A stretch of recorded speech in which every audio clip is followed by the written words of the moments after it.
অম্বুবাচী সংস্কৃতে অম্বু অর্থে জল, বাচী অর্থে বৃদ্ধি।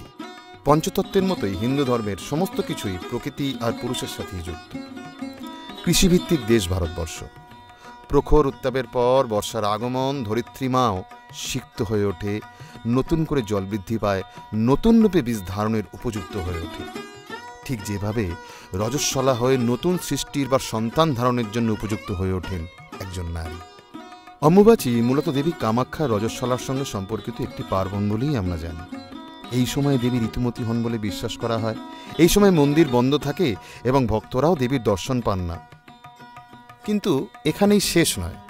অম্বুবাচী আসামে আমতি, অন্য জায়গায় আমাবতী, আর উড়িষ্যায় রজ উৎসব নামেই কিন্তু পালিত হয়। প্রথম দিন পহেলি রজ,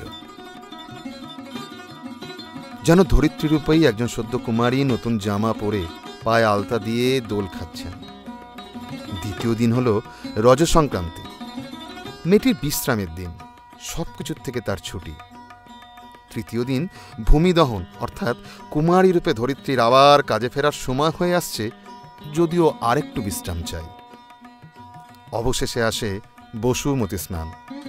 হলুদে চন্দনে স্নান করিয়ে ফুলে সাজিয়ে কুমারীকে মুক্ত করা হলো। যেন ধরিত্রী মায়ের কাছে আবার নতুন ফসল ফলানোর জন্য লাঙল কর্ষণ করার অনুমতি নেওয়া হলো। অম্বুবাচীর মাধ্যমে আসলে হিন্দু ধর্মে প্রকৃতি, নারী শক্তি এবং বিশ্ব ব্রহ্মাণ্ডকে শ্রদ্ধা জানানো হল আসল উদ্দেশ্য। একটা অপূর্ব রীতি।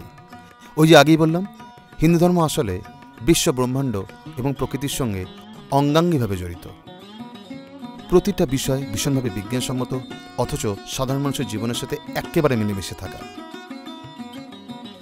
সূর্য যখন আষাঢ় মাসে মিথুন রাশিতে আদ্রা নক্ষত্রে প্রবেশ করে, সেই সময় মাতৃস্বরূপা পৃথিবী ও আদ্যাশক্তি মহামায়া রজস্বলা হয়।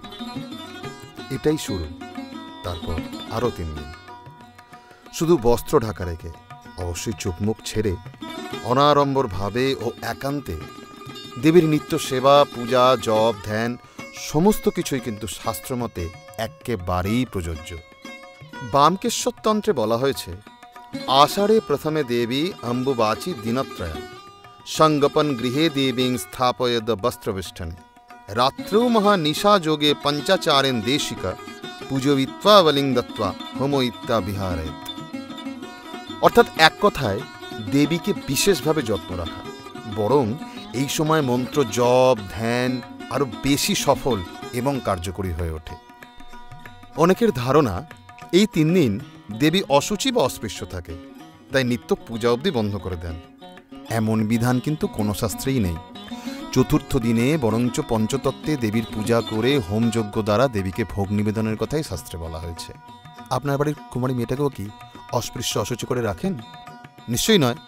ওই কদিনে তাকে সযত্নে রাখেন, তাকে আরও নিবৃত্তে, আরও সাবধানে রাখেন এবং সবশেষে তাকে আরও আদর করে প্রচুর করে ভোগ দিন, ঠিক যেভাবে আপনি আপনার দেবীকে দেন। তাহলেই মহামায়া, আদ্যাশক্তি, ধরিত্রী এবং আপনার বাড়ির এই মা সবাই খুশি হবে। আসুন 2025-এ 22শে জুন থেকে 26শে জুন আমরা সবাই মিলে অম্বুবাচী পালন করি। নমস্কার। আর হ্যাঁ, এরকম আরও তথ্য পেতে অবশ্যই আমাদের চ্যানেলটিকে সাবস্ক্রাইব করবেন।